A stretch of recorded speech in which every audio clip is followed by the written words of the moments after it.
¿qué consideramos que es un ser humano, que es un yo, desde el punto de vista psicológico? ¿En qué medida podemos explicar lo que somos como sujetos por procesos neurocientíficos, pero también por procesos psicológicos y por procesos sociales?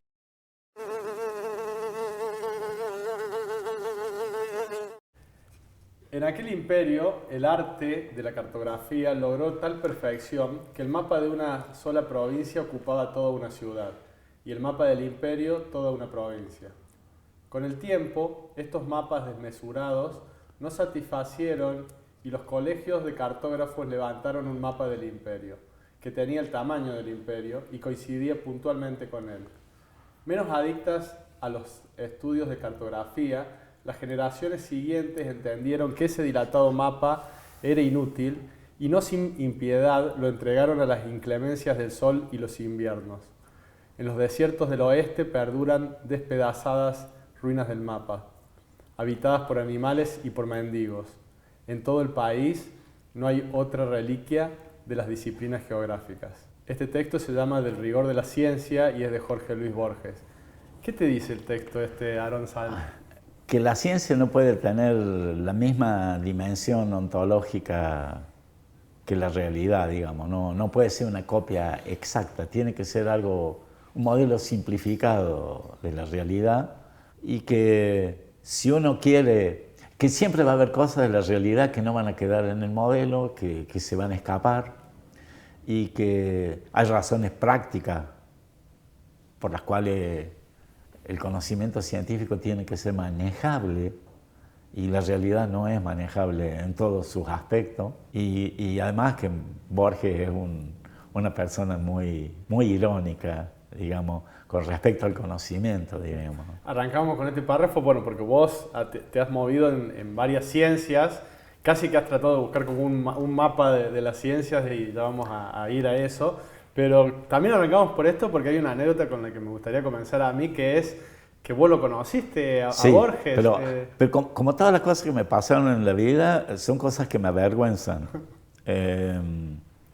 Porque en el año 81 yo me estaba por ir a Alemania con una beca del Servicio Académico Alemán, del DAAD, y a mi mamá, y mame, si las hay, se le ocurrió hacer lo siguiente: hablar con una tía. Esa tía habló con Borges y le dijo que yo tenía interés en hablar con Borges. Por supuesto que ni se me hubiera ocurrido en mi vida hacer una cosa así, pero una vez puesto en esa situación, me acuerdo, un día lo llamé a Borges en Buenos Aires antes de irme a Alemania, y él me dijo: venga a mi casa, me citó un día a las 10 de la mañana. Y ahí fui y hablamos. ¿Qué edad tenías vos entonces? Y yo tenía 29 años. Pero digo, si no hubiera sido por la interferencia de mi mamá, a mí yo no me hubiera acercado a Borges por nada del mundo. Hablar con Borges era muy difícil. Era una persona muy ácida, muy cortés, muy civil, pero terriblemente ácida.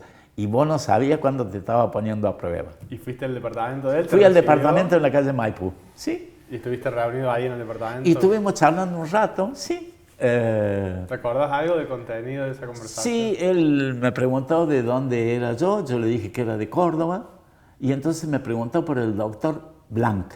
Así empezaban las cosas, cosa que yo no tengo hasta el día de hoy ni idea quién es el doctor Blanc.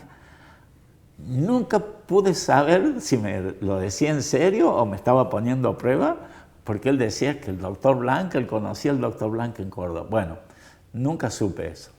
Y bueno, hablamos. Yo había conocido a Borges porque una amiga mía, en un cumpleaños, un par de años antes, tiene que haber sido bastante antes, le habían regalado el informe de Brody. Y ella sabía que a mí me gustaba leer y me dijo: che, yo de esto no entiendo nada, y me dio el libro. Y yo cuando leí el libro quedé maravillado por Borges, maravillado. El informe de Brody es el primer libro que vos lees. El primer libro que yo leo de Borges. Y entonces le dije eso a Borges, mira, imagínate, le dije: Sí, le digo, mi amiga me dijo, che, yo no entiendo nada de esto, ¿por qué no lo...? Y entonces Borges me dijo, qué raro, porque es el libro más simple que he escrito en mi vida, me dijo. Bueno, y la otra cosa que me acuerdo es que yo conocía las conferencias que él había dado en 7 noches, y él había dado una conferencia sobre la pesadilla. Yo a esa altura tenía algún tipo de conocimiento de la psicología, digamos, del psicoanálisis. Me podía orientar en la literatura. Y él, en esa conferencia, yo creí recordar en ese momento que él había dicho que no conocía ningún libro de psicoanalista que tratara sobre la pesadilla. Y yo conocí un libro de Ernest Jones, el biógrafo de Freud, que se llama así, La pesadilla, y se lo llevé de regalo. Mío era el libro, ¿no? Y se lo llevé de regalo porque efectivamente en ese libro Jones hace la misma etimología de la palabra pesadilla en alemán y en francés que hace Borges en la conferencia 7 noches. Entonces le dije, mire, usted en la conferencia, dale, yo insistiendo en molestarlo, usted dijo que no conocía ningún libro de ningún psicoanalista que escribiera, y yo le traje este libro de regalo. Y él agarró el libro, se lo acercó a los ojos, ahí me di cuenta que no veía nada, me preguntó si estaba en castellano o en inglés, y yo le dije no, que estaba en castellano. Entonces él no pareció interesarse demasiado. Me dijo, bueno, déjelo por ahí en la biblioteca. ¿Cuál era la etimología de pesadilla? Y en alemán es Albdruck, es incubo. Alp es el incubo y Druck es la presión que el incubo hace, o el sócubo hace sobre el pecho. Si vos ves las representaciones pictóricas de la pesadilla, siempre es un hombrecito chiquito que está apretando el pecho del durmiente, ¿no? Decías vos, bueno, ya para esa altura ya tenías algunos conocimientos de... Digamos, yo había terminado psicología. Digo, tu infancia transcurre en Villa Cabrera, ¿verdad? Sí, toda mi vida transcurre en Villa Cabrera hasta que me voy. A 2 días después que tuve la entrevista con Borges, me voy a Alemania. Nunca había salido del país. ¿Y a finales de los 60 empezaste a estudiar psicología? No, en el 71. En el 71. ¿Y era común estudiar psicología? No. Hoy es una carrera muy habitual. ¿Por qué psicología? ¿Qué te...? Digo, el joven Aarón... había algo que le llamaba la atención, por lo cual quiere estudiar psicología, que no debe haber sido una carrera muy habitual, y por ahí no todo el mundo sabe. En ese momento, la Escuela de Filosofía era parte de la Facultad de Filosofía. La Escuela de Psicología. De Psicología, perdón. Era parte de la... Sí. Yo no tenía ni idea. Es más, en el secundario no tuvimos psicología. Yo fui al Peña, al Instituto José Peña. ¿Y por qué decidí estudiar psicología? Es difícil. ¿Tus compañeros no estudiaban psicología? No. Un compañero, que es la persona con que fuimos amigos, yo fui al Peña, a excepción de jardín de infantes y primero inferior, cosa que no existe más, que fui al Matienzo, como era medio rebelde, digamos, en la escuela, mi papá me dijo, vamos a mandarlo a la escuela de cura. Y tuve 13 años en el Instituto Peña, superior, hasta 6º año del secundario. ¿No tuviste psicología? No tuve psicología, sí tuve filosofía. Filosofía aprendíamos el silogismo aristotélico, bueno, una cosa muy elemental, porque era una de las razones por que fui a ese colegio, era porque era medio travieso, digamos así. Por la disciplina.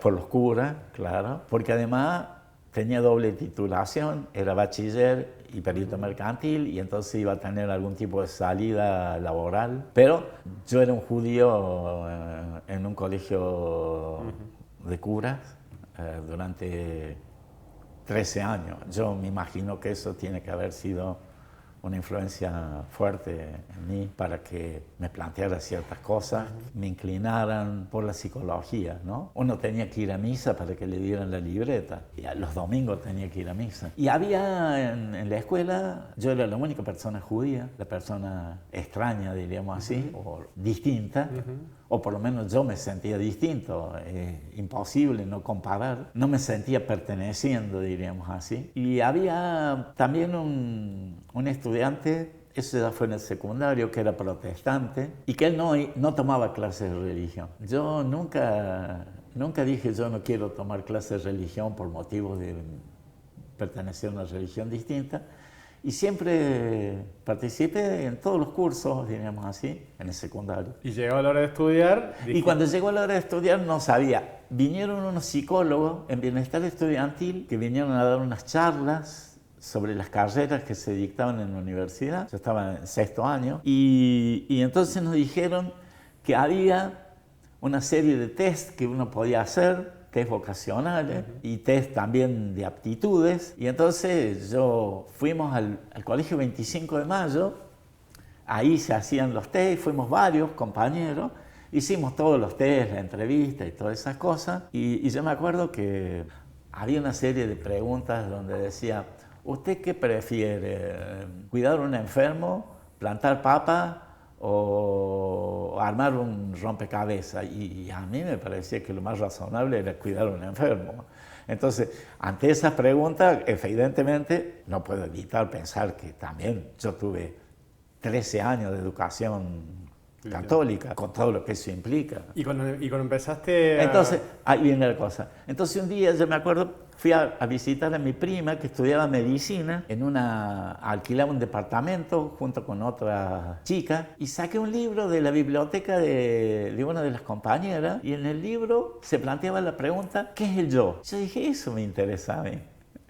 Y entonces dije, ¿dónde se estudia eso? ¿Dónde se estudia qué es el yo? Psicología, me dijeron. Entonces entré en el año 71, entré en la carrera de psicología. O sea que ya sabes lo que es el yo, después, ¿no? No. Y empezaste... No sé quién soy yo. Claro. Empezás a cursar psicología sí. Y en tercer año te metes a medicina.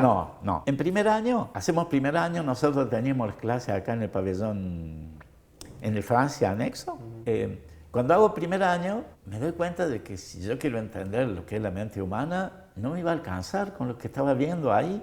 No sé por qué pensé así. No, pero yo te contaba. Hay una anécdota. Sí, donde un compañero mío dice, no hay ningún contacto materno entre el feto y la madre, porque no hay ninguna neurona de la madre que tenga en contacto con la neurona del hijo. Yo dije, esto no puede ser así, no, tiene que haber muchas cosas, seguramente. Hay cosas que desconozco, entonces dije voy a estudiar medicina, sin saber si yo iba a poder estudiar las dos carreras. En el año 72 me inscribo en primer año de medicina y entonces voy cursando primer año de medicina, segundo de psicología, segundo de medicina, tercero de psicología, tercero de medicina, cuarto de psicología, ahí termino, cuando terminé el tercer año de medicina. Y después seguí estudiando 3 años más medicina. Y entonces, bueno, tengo que ir a hacer el servicio militar. ¿Qué lo hiciste? Primero me mandan al regimiento de aerotransportada 14 de paracaidistas, acá camino a La Calera, y después me mandan al hospital militar. Y en el hospital militar yo trabajo en el servicio de psiquiatría que hay en el hospital militar, que estaba un médico muy conocido en Córdoba que se llamaba Velasquain, que dirigía el Instituto del Alcohólico acá. Él era civil. Eso me ayudó a tener poco contacto con los militares. ¿Y te cae la guerra o la casi guerra con Chile? En el 78, yo debo haber estado 19 meses en el servicio, 20 meses, porque viene el conflicto con Chile por la Picton, la nueva, por las islas, y ahí en un momento nos dicen que nos van a trasladar al hospital militar de Salta, pero en ese momento llega Zamoré, el cardenal Zamoré, que es el que para el conflicto. Y ahí, bueno, yo sigo en el hospital militar hasta que me dan de baja. Pero ya te habían dado el uniforme, todo para ir a pelear. Bueno, todos teníamos el uniforme cuando entras al servicio militar, te dan el uniforme, pero acá nos dieron el equipo que supuestamente era todo un equipo nuevo que íbamos a necesitar, no sé, en el hospital militar.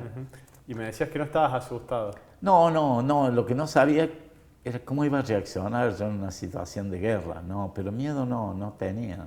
Yo me acuerdo que había un capitán que me dice, Aarón, trae malla. Y yo dije, estamos todos locos. Dice, sí, porque hay pileta en el hospital militar de Salta. Dije, pero vamos a una guerra. Yo no entendía, digamos. Menos mal que no hubo guerra, porque tampoco hubiera entendido mucho, ¿no?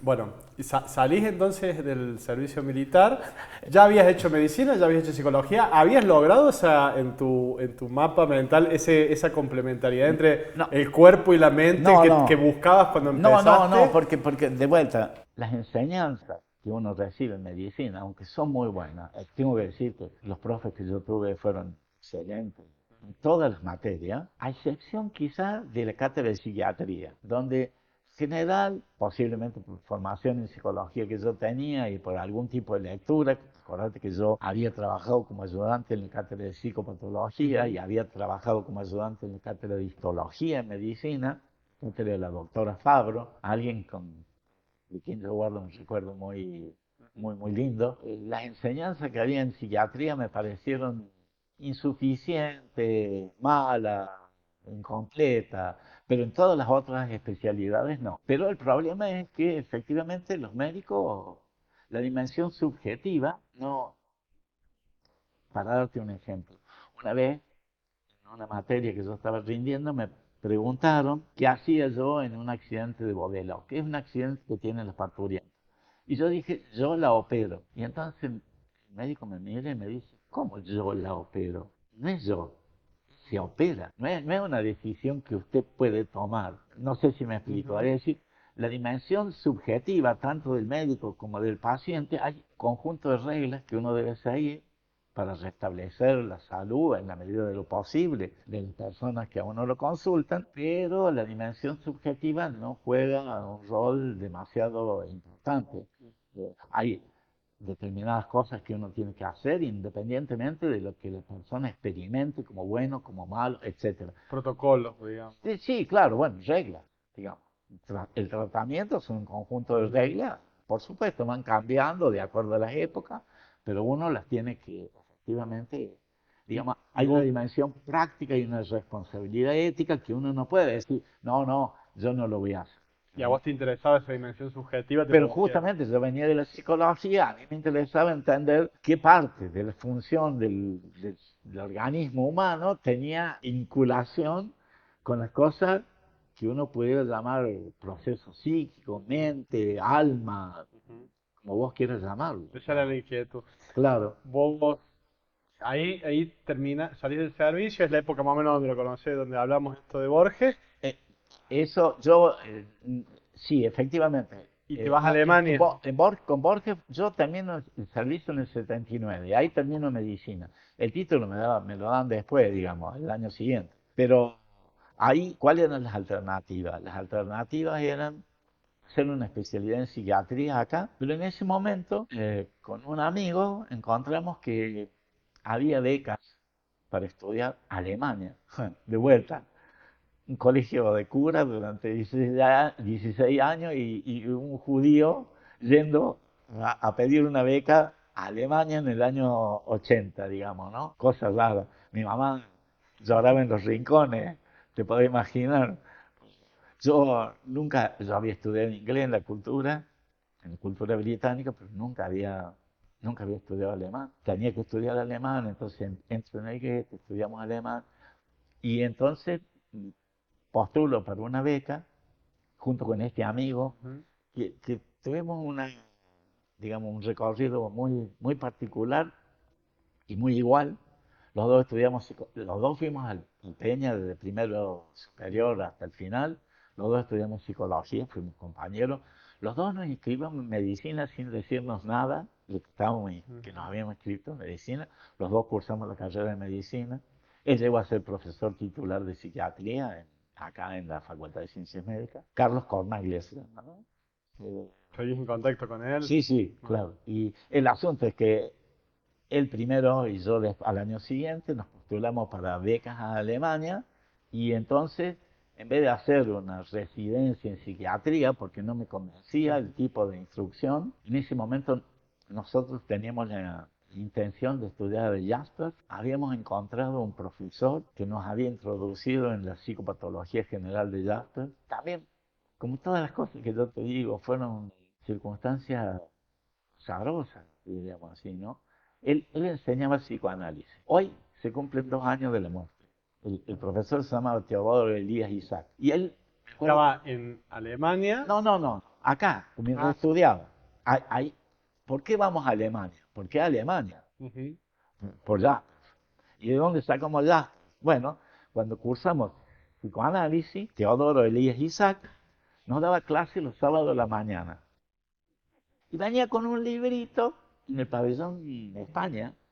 Hay un escritorio no sé si todavía está, es un escritorio que tiene la tapa del escritorio inclinada. Es decir, en vez de ser plano, el escritorio es así. Entonces él ponía el librito así y nos daba clases de Freud. Y con este amigo dijimos, che, ¿qué es ese librito que trae siempre? Y lo pone ahí y daba clases de Freud. Y dijimos, vamos a ver de qué se trata. Fuimos a ver el libro y el libro se llama, en castellano, La razón y sus enemigos en nuestra época. ¿Cuáles son los enemigos de la razón en nuestra época? El marxismo y el psicoanálisis. Dijimos, ¿qué pasa? ¿Cómo el tipo que nos está enseñando psicoanálisis dice que uno de los enemigos de la razón es el psicoanálisis? Entonces le dijimos, oiga, ¿quién es este Jasper? Entonces dijo, no, esto no pueden empezar por acá. Lo que tienen que leer es la psicopatología general. Leer la psicopatología general es una especie de, digamos, escalar el Everest, digamos, por lo menos en los primeros intentos. Uno fracasa, y si no agarra el libro y lo tira y sigue intentando, en algún momento entiende de qué se trata. Cuando nosotros entendimos de qué se trataba, dijimos, queremos estudiar cómo se desarrolló la idea de la psicopatología general en Alemania. Y nos postulamos a estas becas. Carlos Cornaglia fue a Heidelberg, que era el lugar donde Jasper había trabajado, porque Jasper escribe la psicopatología general y después se va a la filosofía, digamos. Y yo voy al norte, porque dijimos, no vamos a ir al mismo lugar, vamos a ir a distintos lugares. Fuimos tres compañeros, los tres habíamos estudiado psicología y medicina, dos éramos varones y una mujer. Dijimos, si queremos, que la idea era volver a la Argentina después de la formación y trabajar en la facultad y en alguna forma vincular, diríamos, lo que uno había aprendido en la escuela de psicología. Bueno, Carlos fue a Heidelberg, yo fui a Hannover y sí, ¿Y qué descubriste ahí? Porque me dijeron que... sí, espera, Silvia Martínez fue al Instituto Central de Mannheim. Digamos, los tres fuimos a estudiar psicopatología o cómo se había desarrollado la psicopatología, supuestamente después de Jasper, en Alemania.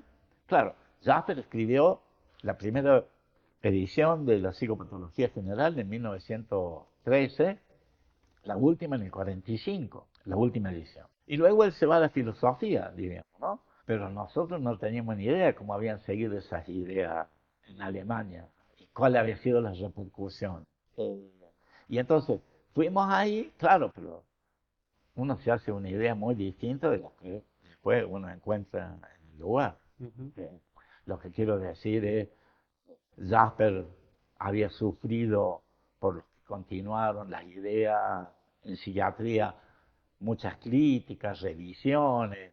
La psicopatología se seguía considerando un libro fundamental, pero había un montón de cosas más.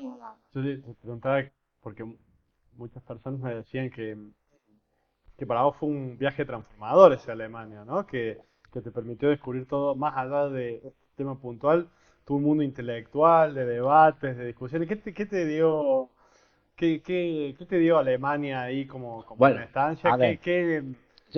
hay dos personas a quien yo posiblemente le deba absolutamente todo en cuanto, fundamentalmente, en cuanto a mi formación. Uno es Teodoro Elías Isaac, con quien mantuve una relación a lo largo de los años, hasta que falleció hace 2 años. Y otro fue el profesor con que yo me encontré en Alemania, porque él era, él era alguien, no sé ni cómo contarlo, ni sé si lo que voy a contar es correcto, digamos, pero es una impresión que yo tengo. Ellos fueron la generación que en la Segunda Guerra Mundial, cuando digo ellos fueron la generación, estoy hablando del profe con quien yo trabajé, el director de la clínica, que se llamaba Karl Peter Kiske, nacidos en el 23, 24, o sea, tiene 45, tienen 20 años. 20 años. Y son incorporados a la guerra en el momento final de la guerra del 45 y mandado al frente ruso. Claro,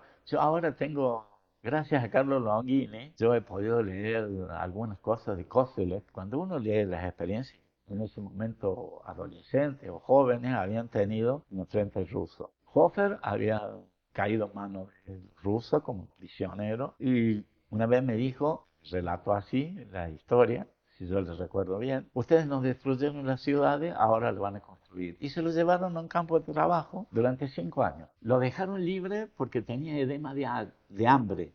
Es decir, cuando uno no está bien alimentado, el líquido de los vasos sanguíneos, que no hay presión osmótica suficiente por la falta de proteína, se trasvasa el espacio intersticial, el espacio intracelular, y a uno se le produce un edema en los pies, como si tuviera insuficiencia cardíaca, pero no es insuficiencia cardíaca. Se llama edema de hambre.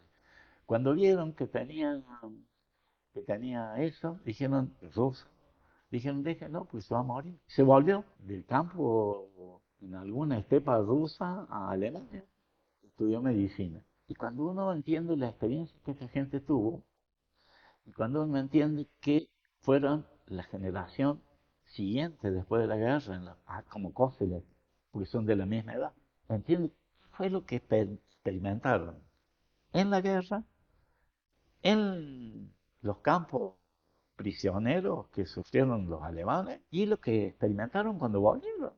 No había ladrillo sobre ladrillo en Alemania. Y además, y eso creo que fue muy importante, una de las cosas que apareció, no en la dimensión que apareció mucho después, pero rápidamente se dieron cuenta de lo que habían hecho con los enfermos mentales en la época del nacionalsocialismo, digamos. Los primeros que son exterminados antes de los judíos en los campos de concentración son los enfermos mentales. Antes de que apareciera la solución final para los judíos, son los enfermos mentales. Un jurista y un psiquiatra escriben en los años 20 un folleto acerca de la falta de valor de la vida de las personas que no deberían vivir, digamos, que los enfermos mentales son personas de las cuales uno puede disponer a su gusto y entonces comienza todo un plan de matanza, de experimentos con los enfermos mentales. Entonces, a ver, lo que quiero decir, no es casualidad que estas personas que vivieron ellos en carne propia, que volvieron, se formaron como psiquiatras después de la guerra, fueron personas que en Hannover fueron una de las personas que impulsaron las reformas psiquiátricas más importantes que hubo en psiquiatría en los años 70. Es decir, estaban muy lejos de las ideas que habían aparecido en psicopatología general de Jasper. Ahí para vincular un poco, vos vas a estudiar ahí con ellos y todo esto, esta ficha te cae mucho después o en ese momento vos ya dimensionabas que... Porque digo, perdón, a vos la cuestión de las enfermedades mentales ya te interesaba previo a eso. Sí, no, por supuesto. Y llegás ahí y después esto... No, pero yo era un animal, digamos. A ver, yo una vez hablando con Hofer, le dije, pero usted salía a la calle y gritaba Heil Hitler. Y mira, como diciendo, ¿de qué me estás hablando? Yo no lo podía creer, y él no podía creer que yo no lo pudiera creer. Me decía, pero señor Sal, porque nunca me tuteó, pero señor Sal, eso es lo que todos hacíamos. Yo no tomé dimensión de qué fue lo que transformó a estas personas en el tipo de psiquiatras o de médicos que fueron. El director de la clínica tenía pequeños pedazos de metal en distintas partes del cuerpo por una explosión las astillas de metal se le movían cuando él se movían por el cuerpo y entonces en esos días él no podía trabajar en la clínica. Vuelvo a insistir, solamente cuando yo leí algunas cosas biográficas de Koselleck pude entender por qué habían sido. Ellos son los primeros que escriben los certificados legales para las personas que habían sufrido adentro de los campos de concentración para que se los indemnice. Son los primeros que entienden cuáles son las condiciones o los procesos que ocurren cuando alguien era metido adentro de un campo de concentración desde un punto de vista psicológico, digamos, ¿no? Son los reformadores de la psiquiatría en Alemania, o uno de los reformadores, son las personas que cuando todos veían un enfermo mental o un loco, decía, no, es una persona irritada, como cuando alguien tiene una irritación en la piel, es una persona irritada, ¿no? Digamos, tenían otra concepción acerca de lo que eran las enfermedades mentales. ¿Cuánto tiempo estuviste allá? Y estuve del 81, de julio del 81 hasta febrero del 84. Y cuando venís de allá, con todo este bagaje de nuevos enfoques, de nuevas Sí, miradas en la psiquiatría, sí. volvés a Argentina, Vuelvo a Argentina, pero no vuelvo a Córdoba, vuelvo a a Buenos Buenos Aires. Aires. Ahí todavía este, tus lecturas más reflexivas, epistemológicas, estaban en ciernes, digamos. Empezás No, ahí. no, no. El problema, una de las cosas que yo, hay dos cosas que yo fundamentalmente estudio Ujú. en Alemania. Una era el problema del delirio. Es un problema muy complicado en psicopatología. ¿Podrías dar una síntesis de cuál es esa complicación para Sí, decir? que la pregunta es, ¿qué diferencia hay entre lo que los psiquiatras llaman delirio y lo que las otras personas llaman un error o una creencia falsa?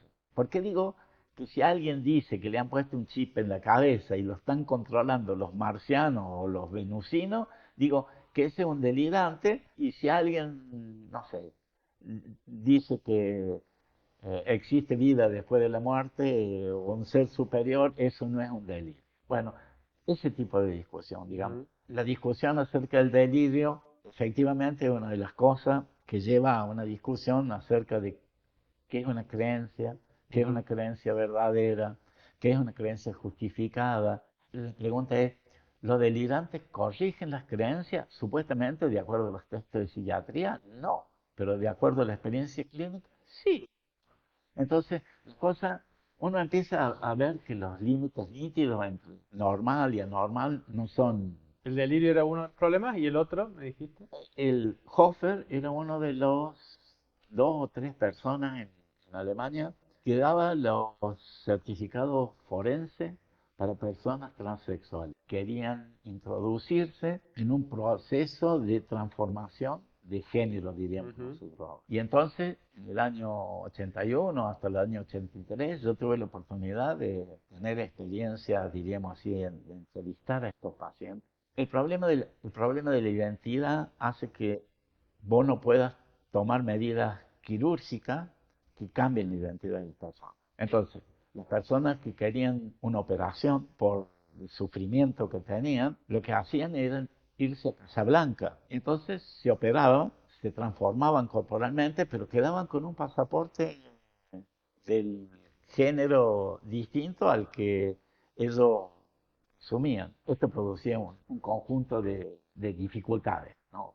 Cruzar la frontera, imagínate vos que alguien presentara un pasaporte que dijera género masculino y la presentación física fuera femenina o al inverso. Entonces, a partir de los 70, ante estos problemas, lo que hicieron fue un programa de lo que ellos llaman transformación. El programa significaba introducirse en grupos terapéuticos. Primero eran transformaciones, digamos, limitadas.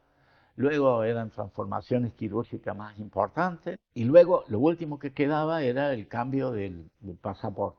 Es decir, se destruía la identidad de la persona anterior y aparecía una nueva identidad, con partida de nacimiento nueva, etc. Y Hofer era una de las personas que, porque uno tenía que hacer esto frente a un juez, y entonces Hofer era uno de las dos o tres personas en Alemania que estaba capacitado para hacer esto.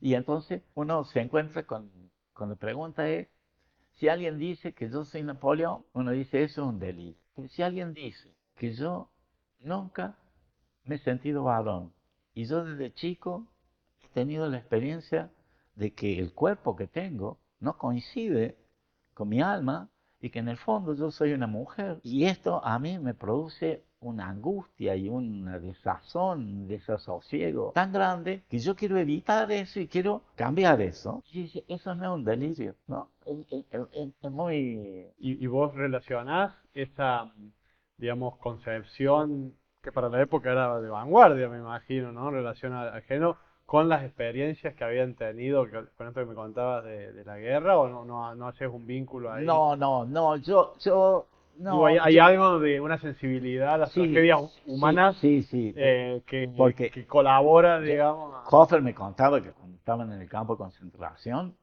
ellos no lo dejaban aprender ruso, no lo dejaban tener contacto con los rusos, no lo dejaban compañeros de él que se suicidaban. 5 años preso, sin ningún contacto. Yo creo que efectivamente sí tenían una, ¿cómo puedo decir? Tenían una sensibilidad y tenían una disposición clínica de acercamiento al otro que era excepcional, diríamos así. Te venís con todo esto para acá. Hay otra cosa más. Yo quería estudiar psicopatología. Hofer se agarraba la cabeza cada vez que me miraba, porque me golpeaba la puerta, ¿no?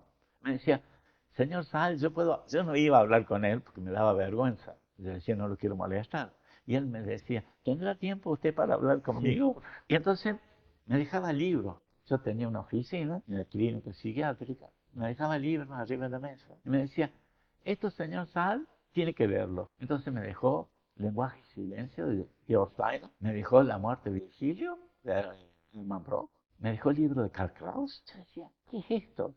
¿Te puedes imaginar? Yo no sabía. Karl Kraus, yo creo, cuando yo me enteré que Karl Kraus había editado una revista, él solo, durante, no sé, 15 años, que se llama Die Fackel, La Antorcha, que después Canetti va a escribir un libro autobiográfico, que se llama Die Fackel im Ohr, quiere decir la antorcha en el oído, pero la antorcha en el oído dice, ¿cómo la antorcha en el oído? El oído no sirve para una antorcha, digamos. Que la antorcha eran los discursos de Karl Kraus que daba en Viena. Cuando yo empiezo a descubrir todo esto, hay una dimensión que no queda restringida, para que vos te dé otra idea, ellos también son los primeros, después de la guerra, ¿sí? Los que empiezan a recuperar lo que uno pudiera llamar, ahora uno le llamaría arte bruto. Arte bruto quiere decir, es una mala traducción de a lo mejor del francés, pero arte, entre comillas, esquizofrénico. Es decir, ellos se dan cuenta, muchos de esta generación, que lo que había empezado con Prinzhorn en los años 20, Prinzhorn es un psiquiatra en Heidelberg que se da cuenta que las personas están en un hospital psiquiátrico muchos años, muchas veces antes de enfermar, no tienen ningún tipo de inclinación por producir lo que nosotros podríamos llamar objetos de arte. Poesía, música, pintura, escultura. Y ellos son los primeros que rescatan eso. En el consultorio de Hofer, de profe mío, estaba lleno de cuadros y de esculturas de pacientes. Y él hacía exposiciones. Pero exposiciones, porque ahí hay otra historia. Todo el expresionismo alemán queda incluido en la época del nacionalsocialismo como Entartete Kunst.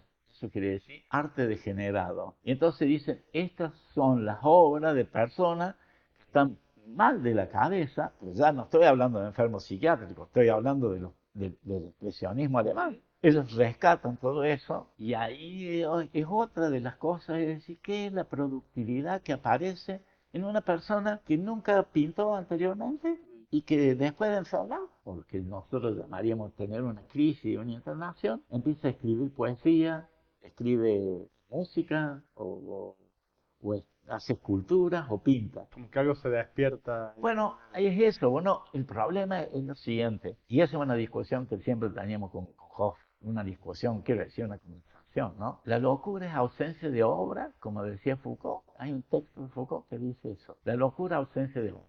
Ausencia de obra. Y Hoffer decía, no es ausencia de obra.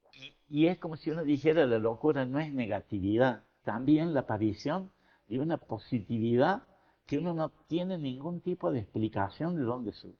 Para dar un ejemplo, había un poeta, ya me imagino que ya está muerto cuando yo estaba en Alemania, Ernst Jandl, y que él descubrió en la poesía que hacían las personas que estaban diagnosticadas de esquizofrenia un estilo que él no disponía. Es como si alguien dijera, yo quiero escribir sonetos o quiero escribir madrigales. Bueno, y entonces, ¿qué hizo?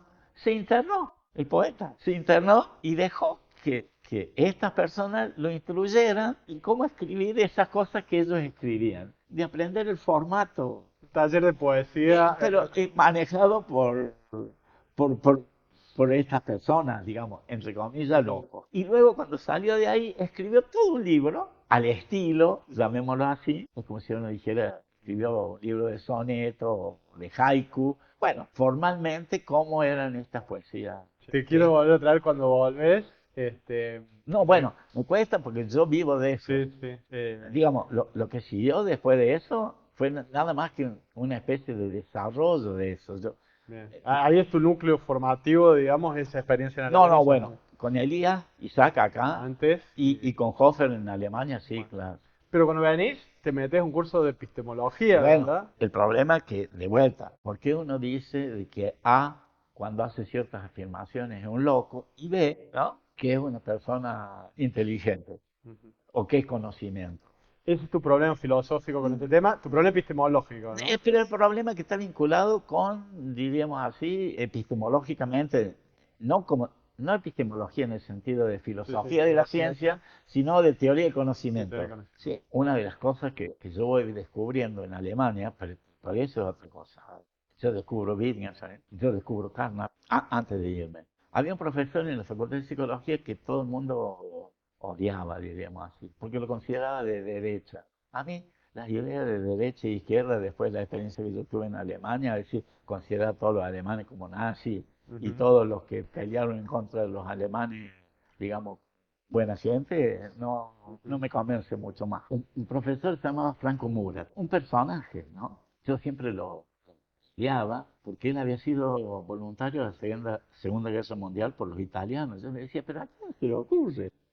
¿No? Así como le preguntaba a Hofer, ¿cómo es que usted salía a la calle a gritar Heil Hitler? Yo, antes de irme a Alemania, a Murat, me decía, ¿pero a quién se le ocurre pelear al lado de los italianos en la Segunda Guerra Mundial? Me miraba, no me decía nada, porque era una persona muy seca, muy parca, y un día siempre teníamos discusiones, porque él decía, él era muy bungiano en algún sentido, decía psicoanálisis de pseudociencia. Entonces, una vez él hablaba de epistemología, él dictó una materia que se llamaba estadística, que la mayoría de los psicólogos cuando le dicen chi cuadrado, salen corriendo y no quieren saber más nada, digamos, ¿no? Por lo menos en la época mía. Y cuando le dicen desviación estándar, también, no, dicen que desviación estándar, no dicen modo mediana, dicen la curva de Gauss.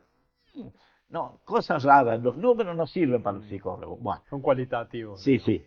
Bueno, eso también muestra el sesgo que tenía, por lo menos en esa época, la carrera. Y un día hablando con él, le digo, a ver, pero tanto que habla de epistemología, si es ciencia, digo, recomiéndame un libro donde estén este tipo de cosas. Entonces me dijo, lea Popper. Karl Popper. Sí. Entonces fui a la biblioteca estaba en el pabellón en Francia, Ujú. y saqué un libro que Búsqueda sin término, autobiografía de Popper.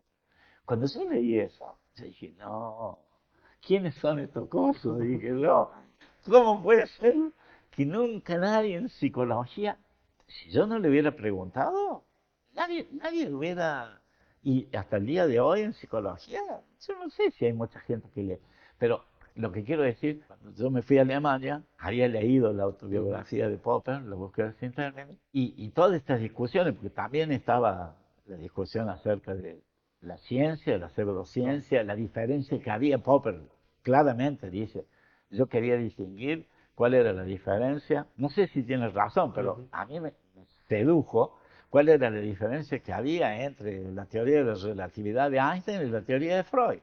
Y entonces dice, esta era falsable y esta no. Esta, cada vez que yo le mostraba un contraejemplo, me ponía un montón de hipótesis ad hoc para tener la explicación de que la teoría era correcta. Y esta, en cambio, decía, si hay un contraejemplo, tengo que decir, la cosa está mal, tengo que rehacer la teoría. Bueno, Klimovsky después duda un poco de eso, ¿no? Bueno, no, bueno, pero está la versión, como dice, ¿no? A la versión lacatosiana Sí, claro. de método hipotético deductivo en versión simple o método hipotético deductivo en versión compleja. Bueno, el asunto cuando yo llego a Alemania, y también vinculado con esto de qué es una creencia, cuándo es verdadera, cómo se justifica, cuándo se dice que algo es verdadero y cuándo se dice algo que es falso. Yo había leído que Popper reivindicaba las ideas de Tarski, la idea de semántica de verdad de Tarskiana. Yo me debo tener en algún lugar. Fui a la biblioteca, escucha, a una biblioteca de una escuela de medicina a pedirle a la bibliotecaria que me consiguiera el artículo de Tarski sobre la verdad en los sistemas formalizados del año 39. La bibliotecaria, que era una doctora en bibliotecología, se agarraba la cabeza, era una inglesa, y me decía, señor Saal, yo no puedo creer lo que me está pidiendo, pero me lo consiguió, me consiguió una fotocopia. Estamos hablando del año 81, no había computadora, no había digitalización, no había nada.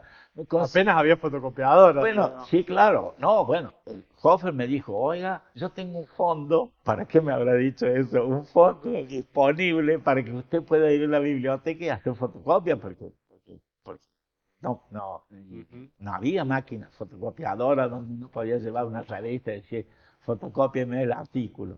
Entonces, toda esa discusión que había empezado con Popper, el psicoanálisis es ciencia o no es ciencia, me llevó en Alemania, yo me topé con Wittgenstein, me topé con Carnap, me topé con Feyerabend. Cuando yo leí Contra el método de Feyerabend, dije, Se puede hacer cualquier cosa. claro, dije, pero yo dije, esto no puede ser, dije, pero algo de razón tiene. Yo me acuerdo que alguna vez yo le iba mostrando a Hofer las cosas que leía y él me miraba con cara media extrañada, porque me parece que él nunca esperó un desarrollo en esa dirección.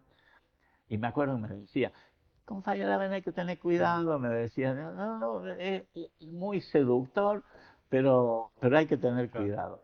Pero entonces ya venías con unas lecturas de filosofía de la ciencia, de epistemología, de allá. Sí, pero era todo muy Claro, personal, todo muy, sí, sí, muy digamos, artesanal. y sin a lo mejor la profundidad que tiene haber hecho un curso o tener una Claro. formación. También me acuerdo que una vez en la escuela de medicina me enteré que daban un curso de lógica. La escuela de medicina era grande como toda la ciudad universitaria, Ujú. para que vos te des una idea. En Hannover hay una escuela de veterinaria, una escuela de medicina y la universidad. Están en distintos lugares. Yo vivía dentro de la escuela de medicina. Ahí viví 3 años. Tenía un reactor atómico, tenía un reactor. Y por ahí sonaban las sirenas. Yo decía, ¿qué es eso? Y dice, no, dice, ensayo por el caso de que explote el reactor atómico. Te podés imaginar. Yo no sabía dónde meterme. Vivía en el piso 15 de un edificio, estaba en la misma escuela, porque había un montón de departamentos monoambiente, que era para los médicos que hacían guardia, para los becarios, para los profesores invitados. Yo vivía en el piso 15. Y me acuerdo que yo dije, yo voy a ir a escuchar esa clase de lógica. Por supuesto no entendía absolutamente nada. Bueno, pero fui a esa clase de lógica. Para colmo usaban un libro de lógica bastante, yo diría, comparado con los libros de introducción a la lógica que uno después vio, bastante tal. Y la otra cosa que ocurrió, y eso también fue muy interesante, yo tenía un amigo, porque cuando uno va a Alemania, el primer tiempo tiene que hacer un curso de idioma. Claro, cuando vos vas con una beca para hacer física, los físicos hablan en inglés, no tienen problema, o matemática, tampoco tienen problema. Cuando vos decís psiquiatría, si no sabes el lenguaje, estás perdido. Y yo, la verdad, no sabía demasiado cuando fui. Bueno, hicimos un curso y ahí me hice muy amigo de un psiquiatra chileno que después él va a la Universidad de Göttingen, a la cátedra de psiquiatría. Y un día me entero de que el Instituto Max Planck va a dar un seminario sobre el problema mente-cuerpo. Y yo dije, uy, era media hora en tren de Hannover hasta que... Así que yo iba, escuchaba las charlas, era una por semana, y me volvía a tomar el tren de ida y el tren de vuelta. Era como tomar el 71 en mi casa y venir a la universidad. Y hacías mente y cuerpo y volvías a lógica. No. Lógica fue uno de los Está cursos. Yo bien. fui ahí, me interesó. Algunas cosas creo que aprendí, pero no demasiado. Pero una de las cosas más extrañas es que personas que estaban, había 5 premios Nobel eh, dando la conferencia. Y uno de los conferencistas era John Eccles. ¿Sabés quién es Eccles? No. Popper escribió un libro con él que se llama El yo y su cerebro. Eccles, premio Nobel de neurofisiólogo, premio Nobel. Eccles creía que la transmisión sináptica, es decir, la forma que una neurona tiene de comunicarse con otro era eléctrica. Imagínate, estamos hablando de los años 40, 50, y que no era química. Ahora sabemos que la mayoría de la transmisión que hay entre dos neuronas es un neurotransmisor químico que se libera en el espacio entre las dos neuronas y que modifica la membrana de la neurona siguiente. Y, por supuesto, cuando se descubrió que era química la transmisión, lo que ocurrió fue que este estaba desesperado porque él había apostado toda la ficha. Popper parece que lo trataba de reconfortar diciéndole, bueno, no, pero que es un progreso en el conocimiento que a uno le hayan falsado las hipótesis, ¿viste? Esa cosa. De Popper. Claro que la mayoría de los científicos dice, a mí no me embromes, yo quiero que mis teorías sean verdaderas. Bueno, el asunto es que después se descubre que hay un conjunto de neuronas que no se comunican químicamente y sí se comunican eléctricamente y le dan el premio Nobel. Pero además de darle el premio Nobel es que es un dualista. Entonces, imagínate vos, una conferencia en el Instituto Max Planck en Göttingen, debía haber unas 100 personas, 150, todo tipo formado, ¿verdad?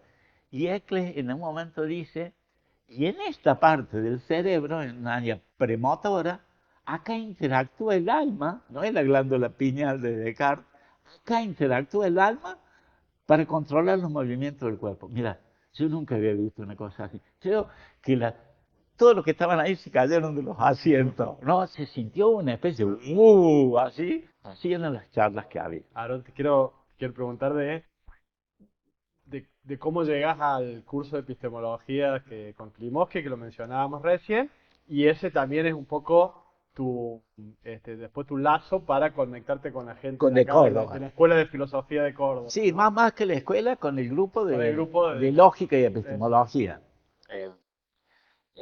Yo cuando vivo en Buenos Aires, muy a contramano, digamos, vivo en Buenos Aires, no era un lugar donde yo me sentía cómodo, pero un día, Teatro San Martín, Ujú. escucho que hay una conferencia, yo había escuchado hablar de Klimovsky, había escuchado que Klimovsky daba curso de de epistemología para psicólogos, era una persona muy reconocida en psicología, además de las otras cosas y que va a dar una charla sobre Spinoza. Yo fui a escucharlo. Y en el flyer que nos reparten dice, director de la maestría en metodología de la Universidad de Belgrano. Yo dije, uy, yo quiero ir a la maestría en metodología de la investigación. Yo dije, ¿y está Klimovsky como profesor? ¿Cuánto hacía que habías venido de Alemania? Y debe haber un año, menos. Un año. No, un año, sí, un año y medio. Y te vas para allá. Entonces fui a la Universidad de Belgrano, me escribí en la maestría. Claro, la Universidad de Belgrano comparado con la universidad que uno conocía de las universidades públicas, nada que ver, ¿no? Y sí, mis compañeros en la maestría eran capitán de corbeta, teniente coronel de no sé qué, era una cosa muy rara. Tenía varios compañeros que eran militares o de la Armada, y era muy raro porque se dictaban maestrías y doctorados, pero resultaba que si vos, por ejemplo, eras teniente y había un capitán, y el capitán estaba haciendo el doctorado, vos no podías inscribirte en el doctorado porque cómo iban a tener los dos el doctorado si hubiera teniente y capitán. Bueno, esas cosas. Y había también, por supuesto, otras personas, ingenieros, había psicólogos, bueno, éramos unos 20. Cuando yo cursé las primeras materias de lógica con Klimovsky, dije, esto es muy interesante, me fascinó eso, y me enteré que Klimovsky en SADAF daba un curso de filosofía de la lógica. Claro, yo no distinguía muy bien cuál era la diferencia que es estudiar lógica y filosofía de la lógica en ese momento. Pero yo dije, yo quiero ir ahí, y entonces me hice socio de SADAF y empecé a ir una vez por... Hay una pequeña anécdota sobre cómo te asociaste a Sodoma. Bueno, sí, la anécdota es, cuando yo voy había una mujer muy, muy agradable, que era la secretaria, una persona encantadora. Entonces yo voy y le digo, buenas tardes, yo me quiero inscribir en Sadaf. Bueno, dice, me da un formulario.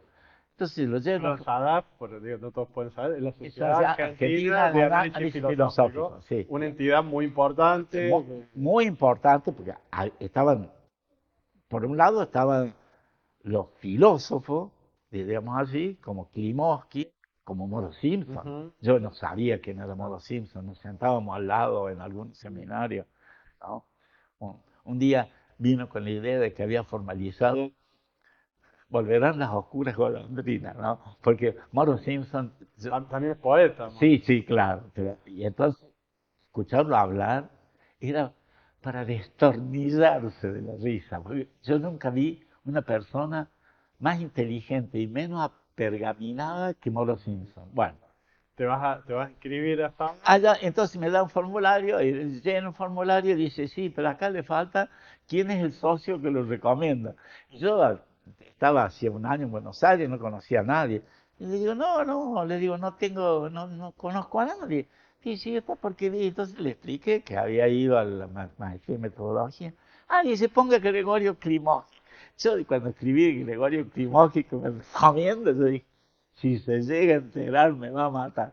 Bueno, al final creo que nunca se enteró, nadie le debe haber mostrado mi ficha de inscripción a Saga y, y, y fui a, digamos, al seminario, ¿no? Que era el campus Philosophical Law de Gabay. Ujú. Yo no sé si vos lo conoces. No. Bueno, en ese momento eran unos 6 volúmenes, todo filosofía de las distintas lógicas que hay, desde la lógica de primer orden a la lógica difusa, qué sé Ujú. yo. Bueno, eh, lo que yo iba y asistía era filosofía de la lógica en primer orden, pero yo no había hecho un curso de lógica en primer orden, no conocía la lógica en detalle, así que era muy complicado para mí. En algún momento, por razones personales, yo me separo de mi mujer Ujú. en Buenos Aires y entonces decido volver a Córdoba. Y entonces Klimovsky me dice, se va para Córdoba. Bueno, dice, si a usted se le sigue interesando en estos temas, contacte a Víctor Rodríguez y a Horacio Fá. Entonces yo vine un día, entré por ese pasillo, Ese pasillo. ese pasillo que cuando yo era estudiante había una puerta ahí, que es la puerta de entrada al pasillo. Ningún psicólogo podía pasar por ese Estamos hablando pasillo. de el pabellón Francia, donde está la escuela de filosofía, Que y ese es el pasillo que que lleva ya la a la dirección de la dirección de la escuela. escuela, ahí por ahí no entraba ningún estudiante de psicología, cuando yo era estudiante. Pero ya después te puedes O sea imaginar. que atravesaste el pasillo. Pero eso fue. Y Víctor Rodríguez era profesor de No, filosofía. no, Víctor no era profe. No, ni ahora, Horacio creo que era profe. Víctor no era profe todavía. Eh, pero se reunían todos los miércoles en la calle Bolívar, Claro, había un departamento en la calle Bolívar que alquilaban. que alquilaban. Entonces, la cosa era así. Cada uno preparaba un tema, se iban turnando, cada uno de los participantes, estaba Chachín, Urtubey, estaba Marisa, estaba Cecilia de Fagó, estaba Víctor, estaba Horacio Fá, estaba José Ahumada. Bueno, Toda gente que trabaja en epistemología, lógica y filosofía de la bueno, ciencia. era gente, bueno, yo no conocía Que cuál son, era, digo, no, son no, docentes, después fueron todos docentes de la todo escuela de docente de la filosofía. escuela, claro, pero yo, digamos, cuando yo entro a participar de las reuniones de los miércoles, la mayoría todavía no era docente, sino que se estaban incorporando, empezaban las primeras selecciones antecedentes, la primera. Post dictadura, digamos, Sí, y claro, empezaba a haber un recambio generacional en la escuela. estoy hablando de. No, claro, pero lo que pasa es que acá habían ocurrido cosas que saben mucho mejor las personas que cursaron la carrera de filosofía que yo, como fue el cambio de programa y todo ese tipo de cosas. A lo mejor Víctor era profesor, yo la verdad no me acuerdo. Pero si no fue profesor, apenas yo llegué a Córdoba, sí, yo era profesor. No, yo creo que era profesor y después rindió concurso, yo me ¿Y acuerdo. ese grupo que te dio? ¿Qué empezaron a, qué No, empezó a surgir ahí? nada, era alguien con quien yo podía hablar, porque sobre estos temas yo había empezado, a ver, cuando yo vuelvo de Alemania a Buenos Aires, de Buenos Aires a Córdoba, un día el profesor que me había recomendado lea Popper, Murat, a través de un amigo, me dice, oiga, dígale a Aarón que me llame.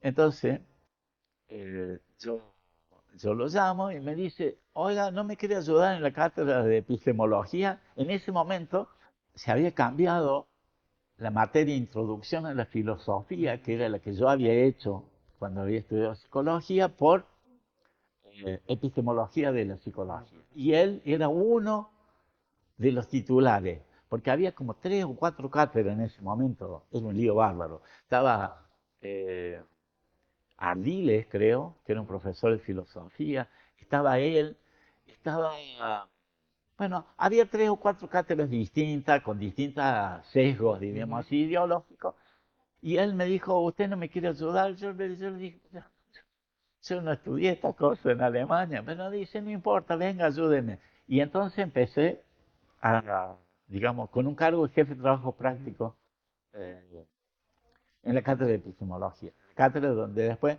iba a rendir para adjunto y iba a rendir para titular. El de problema Lógico epistemológico de la es psicología, claro. Pero efectivamente yo en psicología no tenía mucha gente con la que yo podía hablar, diríamos así, sobre las cosas que a mí me interesaban. En cambio, eh, el grupo de lógica y epistemología era una especie de fuente en ebullición, porque aparecía alguien hablando de tal tema, aparecía otro hablando de otro tema. Cecilia de Fagó hablaba sobre Chomsky, Víctor hablaba sobre filosofía de la física, Horacio sobre lógica. Bueno, no sé, era una cosa para mí maravillosa, digamos, y siempre lo fue hasta cuando nos institucionalizamos. Bueno, después siguieron las jornadas y todo. Eso y ya para ir cerrando, Sí, esto y nos institucionalizamos. Yo diría 3 cosas ahí de que querés comentar algo. Una es, bueno, fuiste secretario de posgrado de psicología, fue una incursión tuya a la institucionalidad, digamos, dentro de la universidad. Después te convertiste en docente de historia de la ciencia sí, no, en la escuela de filosofía y la jornada de epistemología. sí. También fueron 3. A ver, yo en realidad soy secretario de posgrado de filosofía. Claro, es Es, la facultad de filosofía que incluye psicología. claro, pero es más, hasta ese momento yo creo que no había secretaría de posgrado. Digamos, Inauguraste la secretaría de posgrado, claro, porque estaba la secretaría de extensión, la secretaría de ciencia y técnica, pero no había secretaría de posgrado. Y como yo te contaba, en un momento determinado, la decana, que era Ana Alderete, me llama. Cuando me llama la decana, yo nunca había hablado con un decano, me dice si yo no quería ser secretario de posgrado. Yo le digo, pues yo no tengo mucho conocimiento de esto, nunca estuve en gestión. Bueno, me dice, bueno, pero como todas las cosas, aprender. Al final la acepté y en el segundo piso del Francia, ahí estaba la Secretaría de Ciencia y Técnica, que estaba Carolina, Secretaría de Extensión, que estaba Nora Saga, y la Secretaría de Posgrado, que estaba yo. Carolina Coto, Scott. sí. Ella fue la secretaria de Ciencia y Técnica de Ana de... Cuando vos estás en posgrado, surge la posibilidad de entrar a la cátedra No, no.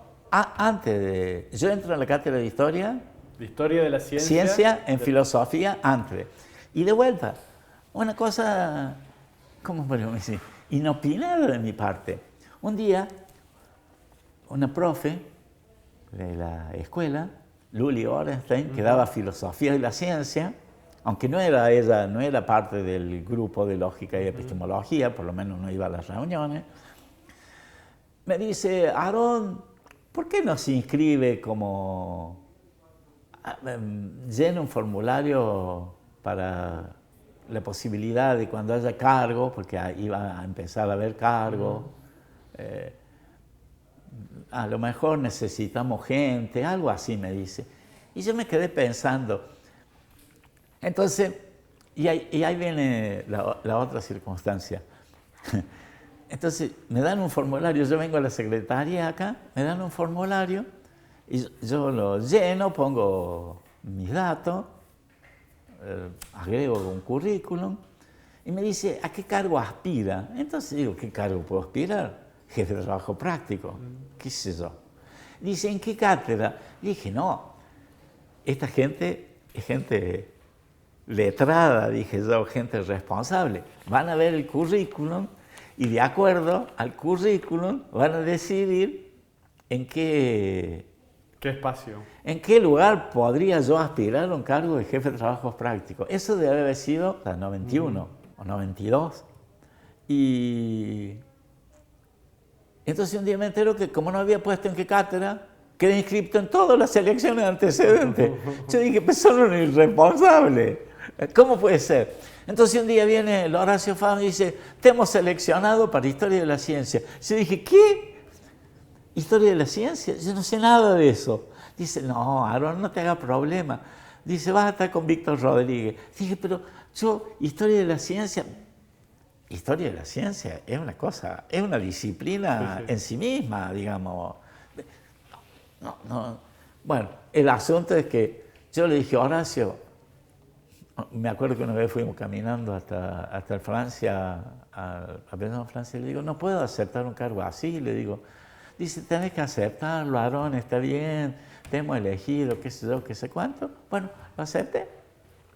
Y ahí empezamos con Víctor, en Historia de la Ciencia. Él era titular de Historia de la Ciencia 2, Historia de la Ciencia 1. En ese momento Víctor me parece que quería ir dejando tantas cátedras que tenía para que distintas personas, o para él dedicarse a la filosofía de la ciencia naturales. Y entonces empezamos con Víctor. Lo peor es que teníamos un solo alumno, y éramos dos docentes, con un solo alumno que era sordo para colmo, ¿no? Bueno, siempre cuando Víctor nos acordamos de eso.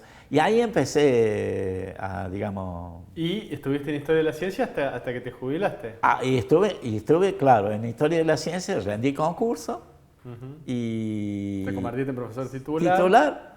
Y después, bueno, me quedé ahí hasta que terminé. Y ahí, bueno, tu vínculo con la lectura, porque sos alguien que le da mucha importancia a la historia de la ciencia, digo, los que hemos cursado con vos. Sí. Y tenés un vínculo también, bueno, te lees todo, tenés... No, bueno, el problema que a lo mejor tiene que ver con justamente la falta de formación que yo tenía. Uno dice Historia de la Ciencia 1, Historia de la Ciencia 2. ¿Qué espera?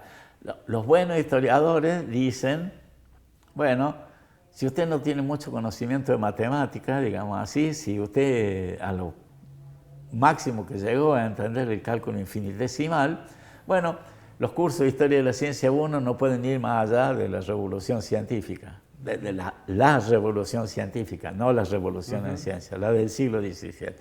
¿Por qué? Porque lo que viene después, imagínate, historia de la física. No hay tema, no hay forma de que vos puedas entender si no tenés a disposición el lenguaje matemático para entender de qué te están hablando. Historia de la matemática, no. Digamos, a lo mejor sí podés leer Euclides, podés entender cómo fue que él mostró que los números primos son infinitos, pero no. Y si venís del lado de la psicología y la medicina, entonces, digamos, tuve que hacer de tripa corazón. Y entonces, ¿qué es lo que hacía? Bueno, buscaba textos que tuvieran que ver con el periodo inmediatamente anterior a la revolución científica y leer determinadas cosas, diríamos así. Entonces, por ejemplo, y eso también venía de Alemania, es al vicio, no hay forma que me escape. Cuando yo estaba en Alemania, un día Hofer se aparecía, porque siempre se me aparecía por la oficina y me decía, ¿tiene tiempo usted para hablar conmigo? Yo no iba porque yo creía que lo molestaba y él venía a buscarme a mí. Un día me dijo, ¿usted leyó trabajo de Erwin Panofsky? ¿Te puedes imaginar? Panofsky. Yo no tenía ni la más petita idea de quién era. Encontré los trabajos de Panofsky, pero ¿a qué encontré? Encontré también que Panofsky había pertenecido a un instituto, a un chiflado, que había armado una biblioteca personal que se llamaba Avi Warburg, y que esa biblioteca personal, en el 33, antes de que los alemanes la destruyeran, él había muerto en el 29, los discípulos que estaban ahí a cargo de la biblioteca consiguen mandarla a Londres y se transforma en el famoso Instituto Warburg de la Universidad de Londres. Bueno, no voy a perder más tiempo en detallar lo que es el Instituto Warburg. Bueno, cuando yo volví, bueno, entonces, por ejemplo, una vez en algún seminario usamos un libro que se llama Galileo Herético, de Pietro Redondi. Digamos, entonces, ¿qué quiero decir? Buscaba lecturas que fueran con un perfil histórico, que trataran a lo mejor un caso particular. Después, ahí viene el otro ejemplo, por eso fui a lo de Panofsky y a lo de Warburg. Hay un libro muy, diríamos así, interesante, que se llama Giordano Bruno y la tradición hermética, de Frances Yates, una mujer que era una inglesa, que era del Instituto Warburg. Y entonces ahí empieza toda la discusión acerca de cuáles son las fuentes que confluyen a la revolución científica. Entonces está el hermetismo, está la magia en el sentido de la práctica, están los artesanos, ¿no bien? Están los clásicos, como pueden ser Galileo, Kepler y Newton, pero el problema es que cuando uno lee algunas cosas de Kepler, dice, che, pero este no es contemporáneo nuestro. ¿Qué quiere decir? Uno tiende a ver a Newton, a Galileo y a Kepler como si fueran científicos actuales. En realidad tenían una cabeza y pensaban en un conjunto. Bueno, entonces yo buscaba ese tipo de cosas. Entonces muchos de los cursos que leímos, textos en Historia de la Ciencia, tenían que ver con eso. ¿Está bien? Y fuiste como fuiste autoformándote al interior de la espalla, haciendo esas lecturas y exactamente. Y formándonos a nosotros bueno, también. Y entonces, en algún momento, como yo te contaba hoy más temprano, hay una historia de los síntomas mentales, y yo dije, esto también es algo que yo puedo usar, porque es una historia de la psicopatología. La psicopatología es una disciplina que empieza en el siglo XIX y que se desarrolla hasta la actualidad. Bueno, entonces usaban esos textos. En algún momento encontré un libro de Marvin Harris sobre una historia de la antropología, y entonces leímos ese tipo de cosas. Bueno, Aaron, te quiero agradecer mucho la conversación. Estás empecinado a hacer un mapa porque, volviendo al texto de Borges, has ido por muchos tipos de saberes, por muchos conocimientos. El ciclo se llama La mosca detrás de la oreja, no es la antorcha en la oreja, pero es la mosca detrás de la oreja, sí, haciendo referencia a... Tendría que ser un tábano. Un tábano. Sí, tendría que ser un haciendo tábano. referencia a esos problemas que uno no se saca nunca, que siempre lo saca con la mano, pero vuelve, incluso desde muy joven hasta hoy. Y siempre cerramos el ciclo con la pregunta esta, ¿no? Aaron Sal, ¿cuál es tu mosca atrás de la oreja? ¿Cuál ha sido? De vuelta, a lo mejor... ¿Qué consideramos que es un ser humano, que es un yo, desde el punto de vista psicológico? ¿En qué medida podemos explicar lo que somos como sujetos por procesos neurocientíficos, pero también por procesos psicológicos y por procesos sociales? A ver, vos en algún momento me decías si yo era dualista. Yo no creo ser dualista. Ahora, yo creo que toda esta conversación que hemos tenido, efectivamente, nuestro cerebro y nuestro organismo, si vos querés, el sistema nervioso central en sus funciones más elevadas, está funcionando en una condición necesaria para que esta conversación pudiera ser mantenida, pero no alcanza. No alcanza, porque ¿de dónde sacás los datos históricos? ¿De dónde sacás las experiencias que vos tuvimos y que nos hacen pensar de esta forma o de aquella otra forma? Si no hay un nivel psicológico y no hay nivel social. digamos que son como capas que se superponen. Si no entendiéramos lo que estamos diciendo, y a lo mejor no estamos entendiendo exactamente lo que estamos diciendo, porque muchas veces, últimamente, empiezo a dudar lo que significan las palabras en castellano, porque de golpe digo, pero ¿qué significa esta palabra? ¿Qué significado tiene, no? Por ejemplo, enajenar.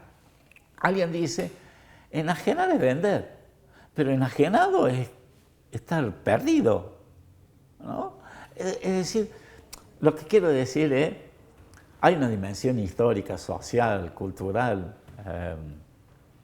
Si yo no pensara en determinadas cosas que me ocurrieron en Alemania y en la experiencia que yo tuve en Alemania, si yo no entendiera, a lo mejor demasiado tarde, porque cuando tenía 29 años era, no sé, estaba muy más preocupado por otro tipo de cosas, me hubiera sentado a hablar para que me contaran de las experiencias que tuvieron con muchísimo más detalle en Hofer, en esa idea de a los 20 años militar, frente ruso, campo de concentración, vuelta, ¿no? Bueno, muchas gracias. No, por favor.